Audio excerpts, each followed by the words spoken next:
समाज को जागरूक कर रहे हैं अपने हक अधिकार के लिए लड़ाई लड़ने के लिए।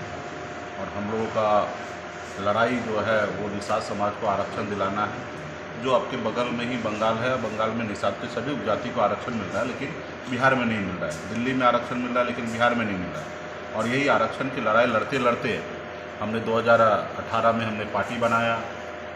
2020 तक हम लोग बिहार में अपनी विचारधारा को ज़मीन तक पहुंचाया, और उसके बदले में बिहार की जनता ने हमें 4 विधायक जिता के दिए और बिहार सरकार का हिस्सा में बना। और अपने हक अधिकार के लिए आवाज़ बुलंद कर रहे थे, तो लोगों को पसंद नहीं आया। उन लोगों को जो इस समाज को आज़ादी से लेकर अब तक गुलाम बना के रखे हैं,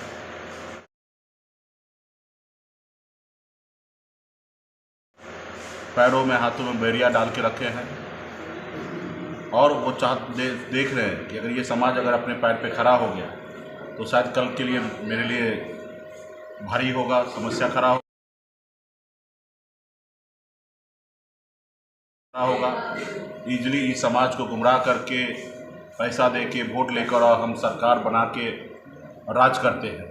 और ये समाज अगर अपने वोट का ताकत समझ लेगा तो शायद हमारे लिए आने वाले समय में समस्या खड़ा हो जाएगा और हम उस जगह पर नहीं पहुंचेंगे। तो इसलिए उन्होंने पहले पार्टी तोड़ा, फिर सरकार से बाहर किए। तो उनका जो काम था उन्होंने किया। अभी मेरा काम है संघर्ष करना, लड़ाई लड़ना। अब पूरे बिहार में संगठन पार्टी को मजबूत करके और आने वाले बड़ी लड़ाई लड़ना है।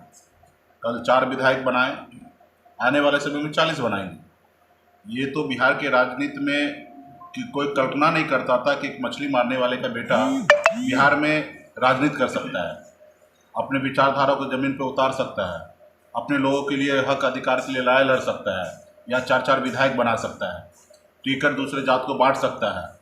आज तक तो हमारे लोग दूसरे पार्टी में टिकट मांगने में पूरी ज़िंदगी बिता देते थे, चप्पल घिस जाता था, लेकिन एक टिकट उनको नहीं नसीब होता था। लेकिन हमने 2020 में ये थ्योरी को हमने बदला, और एक मल्ला निषाद का बेटा सभी जाति धर्म के लोगों को टिकट देने का काम किया।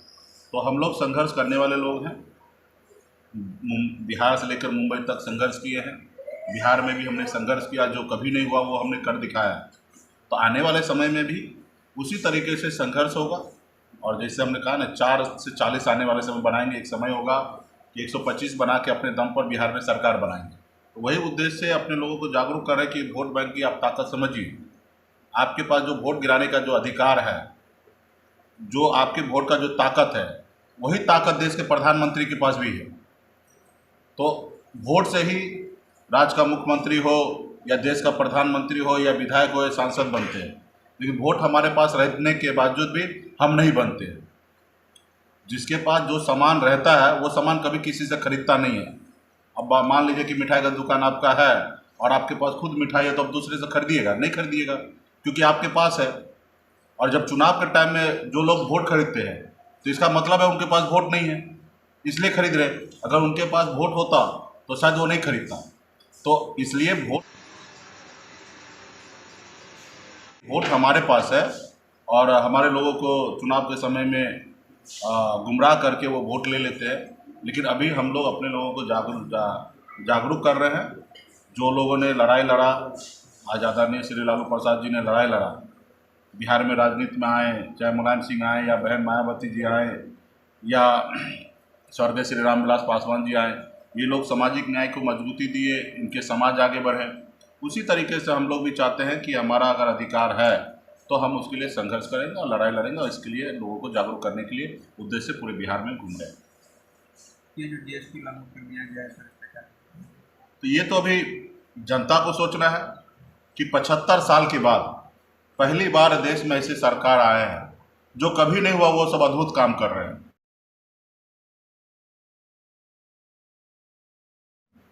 कपड़े पे टैक्स लगा रहे हैं, आपके आटा पे टैक्स लगा रहे हैं, ये सब कर रहे हैं। तो आप ये जनता को समझना है कि आपको कैसी सरकार चाहिए।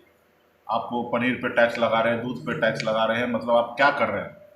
आप बड़े बड़े उद्योगपति का हजारों लाखों करोड़ रुपया माफ़ कर दे रहे हैं, और उसका जो बर्डन है वो आप जनता पे, गरीब जनता पे डाल दे रहे हैं। तो भाई उसको लोन देने से पहले सोचिए किसको दे रहे हैं, क्यों दे रहे हैं। यहाँ बिहार राज्य हो या अन्य राज्य में युवा को 5 लाख 10 लाख रुपया नौकरी के लोन लेने के लिए आप उनके परेशान करते। एक एजुकेशन लोन लेने के लिए आप परेशान करते, जल्दी लोन नहीं देते, लेकिन आप 1-1 लाख करोड़ 2-2 लाख करोड़ रुपया लोन दे रहे हैं ऐसे आदमी को जिनके पास कोई व्यवस्था नहीं है। वो पैसे को लेके दायां बायां कर देते हैं और फिर आपको उनको माफ़ करना पड़ता है। गरीब के जेब से फिर 1-1 रुपया करके निकाल के और खजाना भरते हैं। तो ये देश में जो आज़ादी से लेकर अब तक जो नहीं हुआ था वो मोदी जी के काल में हो रहा है। हम तो कहेंगे कि मोदी जी कुछ काम कीजिए, फिर ऐसा काम नहीं कीजिए कि जो किसी ने नहीं किया।